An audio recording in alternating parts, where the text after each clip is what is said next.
Maititi fires shots at Baba Harare mushure mekunge Baba Harare vaisa post vachicomplaina mubatiro wavari kuitwa kugospel music circles.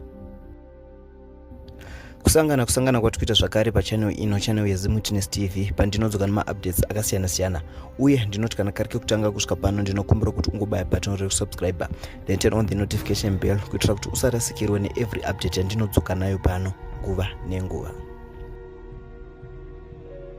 Maititi fires shots kuna Baba Harare mushure mekunge Baba Harare vataura mubatiro wavari kuitwa kugospel, apo vakaisa post vachitaura nyaya yekuti munhu anga ava haya kuti vaimbe kuchechi kwake aisada kubhadhara $200 yavo. Zvaitwa naMaititi kuna Baba Harare zvashamisa vakawanda nekuti vanhu vanoziva kuti Maititi vaitamba naBaba Harare, so vanhu vaita mubvunzo kuti ko why Maititi vakupisa friend yavo on social media. Chikonzero chacho chinozivikanwa navo vari vaviri.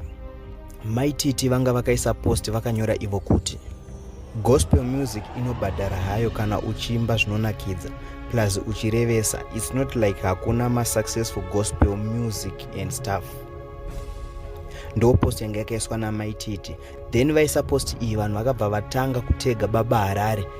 Maititi ndokubva vapinda mucomment section mavo vachipindurana nevanhu vachinyora ivo kuti ini ndakamboimba gospel mubhawa paweekend kuJoni ndikapiwa $4,000 pa 2 days, ondiudza kuti gospel haibhadhare how, Mwari havasi test kit. Then yechitu yacho Maititi vakanyora kuti plus Mwari haapinzwe muexam unoshaya kana $20 yeInDrive. Maititi vaenderera mberi vakanyora ivo kuti Sara akashandira Mwari 4 years, Mwari vakahodha chibereko chake, akadii kuti ndakumbonouchikwa because Mwari havadaire. Uchirevesa mari yefuel inouya yega. What if it was God's test to see your strength? Wakatofoira ne2 days dzawaiimba maororo songs iwayo. Ingoita yaunoita usapende gospel, wawagara uri pamission, zvino wakaitwa mission impossible. Then imwe comment vabva vaisa ivo vakati anondiiteiko wamuri kutega pano, musandione kunyarara mukati kupusa, nditori nesize yake inokwana, anopedzera imimi munomuzivira paFacebook.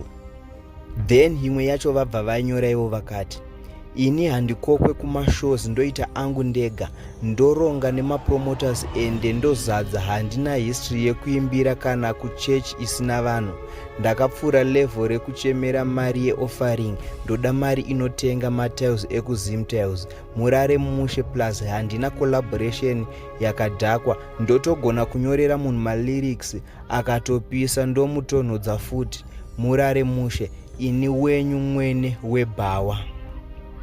Then imwe yacho vabva vanyora vakati confusion inotangira pakuita mazita 10 asiri ako, Mwari anotoblessa Harare kwete iwe hausiwe mwene wezita. Ladies and gentlemen, ndo post yakaiswa iyo naMaititi vachipisa Baba Harare. After vaisa post iyoyo vanhu vakatanga kutega Baba Harare papost yaMaititi. Maititi vakatangawo kutaura vachikomenta zvakawanda, but panyaya iyi paroratidza kuti panenge pane nyaya iri behind. Asi muri yeZimbabwe ndo nyaya ndanga kubatira muzuva ranhasi. Ndokumbira kuti mungomhanya mucomment section muchitudzawo zvamunofunga pamusoro penyaya yevaviri ava. I think sekuona kwangu panenge pane mumwe akadya mumwe, nekuti vanhu avaiwirirana vachiita masong ana rita. So ladies and gentlemen, ngatisangane munyaya inotevera. Musakanganwa kusubscribe, kulike nekufollowa.